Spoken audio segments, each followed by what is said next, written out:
আমি একজন যদি জেলা বিএনপির প্রতিষ্ঠাতা চাই হয়ে থাকি, আমি প্রত্যেক কমিটিতে কেন বাদ পেলাম? সেটা মাননীয় ত্যাগী যারা প্রধানমন্ত্রী আপনারা এখন কেন্দ্র হিসেবে আগামী আপনাদেরকে শুনতে গেছেন করবে। আমরা ত্যাগীরা আছি, আমরা আপনাদের পাশে আছি, আপনাদের কোনো বই নাই। আমরা কক্সবাজারের পোলা, আমরা কাউকে বই পাই না, আমরা হাসিনাকে বই পাই না, আমরা 19 সালে আমরা গাইছি, আমরা বারবার ভোগী হলাম, দায়িত্ব থেকে বঞ্চিত হলাম। আজকে গোলামের নেতৃত্বে আজকে আমি কক্সবাজার জেলার মূল্যায়ন পরিষদের সদস্য, সেটি আমার গর্ব। আমি ত্যাগী, আপনার ত্যাগী হিসেবে আমাকে মূল্যায়ন করছেন, সেই হিসেবে আপনাদেরকে আমাদের পরিবারের পক্ষ থেকে আন্তরিক শুভেচ্ছা জানিয়ে আপনাদের বক্তব্য শেষ করলাম।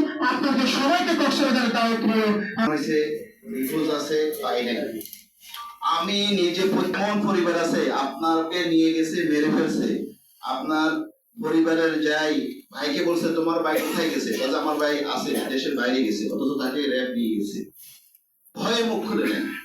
এই 17 বছরের এই নির্যাতিত নরপশুরা যে কাজগুলো করছে, যেমন আমাকে কল্যাণপুর বাজার স্ট্যান্ড থেকে উঠে নিয়ে গেছে, নিয়ে তারা র্যাবে রাখছে অনেক টাকার বিনিময়ে, বিভিন্ন সত্য সাপেক্ষে আমাদের জীবন ভিক্ষা দিছে। অস্ত্র দিবে, 47 দিবে, বলতে চালান করবে। এখনো 32টা মামলা আছে।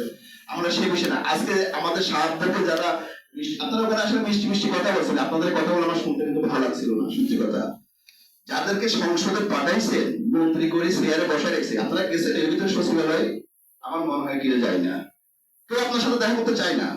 আপনার কথা শোনার টাইম নাই তার। সে এমপি না, সে এখন মন্ত্রী, আপনাদের কথা শুনবে না। এই ফাইলে আজকে দেখেন, আমার এক লোক ঘুমে 6 বছর ছিল, সকালবেলা কাঁদতেছে, তাকে আমি বিকাশের টাকা পাঠাই, এই যে বিকাশের টাকা পাঠাই এই প্রোগ্রামে এসেছি। কারণ কি, তার শরীরের পয়সা পড়ে গেছে, চিকিৎসা করবে, টাকা নাই, মানে চিকিৎসা করবে। আমার এই ভিক্টিমের, আমার এখানে ভিক্টিমের অনেক তো লোক আছে এখানে, আর আসে নাই, প্রায় 800-900 উপরে লোক আছে আমাদের। সবাই আয়না করেছিলাম, হয়তো হায়ার ছিল, আমরা ফেরত আসছি। এখানে যে বিষয়টা হলো, যারা আজকে প্রাইম মিনিস্টারের আশেপাশে আছে, অনেক ভদ্রলোক, আমি গেছি বহুবার গেছি, বসে আছে না, এইগুলোর জন্য আশেপাশে যারা আছে তারা তাদের সুবিধা নিয়ে ব্যস্ত। আপনার আমার গল্প শুনবে না, এক থেকে শুনবে না। এই গল্প শুনতে গেলে আপনাকে এটার মারা কথা বলা যাবে না। আপনারা জানেন নাই, আমি 18 মাসে প্রধান উপদেষ্টা থেকে শুরু করি, এমন কোন উপদেষ্টা নাই যে জাঙ্গি টাঙ্গি থেকে শুরু করে, আসিফ নজরুল থেকে শুরু করে, মামলা ট্রাইব্যুনালের যারা ছিল বসা ছিল, এমন কোন জায়গা নাই আমরা গেছি।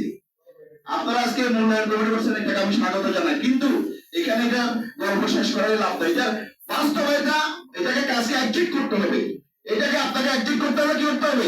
যারা আপনার এলাকায় এমপি আছে, মন্ত্রী আছে, ও কখন আপনাকে হেল্প করবে না, ও আপনাকে চিনবেই না।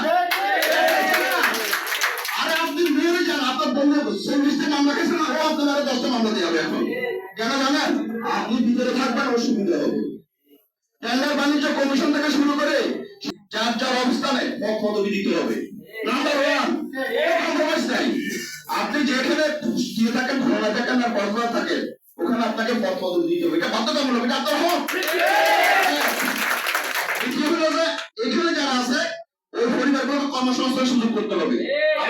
পরিবার হবেন উঠছে, মামলা উঠে নাই, এর কাছে গেলে ওই যান, ওই গেলে আইনমন্ত্রী বলে যে এসা হয়েছে, সলিসিটার ওইখানে যদি বুঝতে পারেন। আজকে আমাদের রোমান ভাই আছে, সানি ভাই আছে, যারা আছে দায়িত্বে আছে, তাদেরকে সব বুঝে যদি চাইতে পারে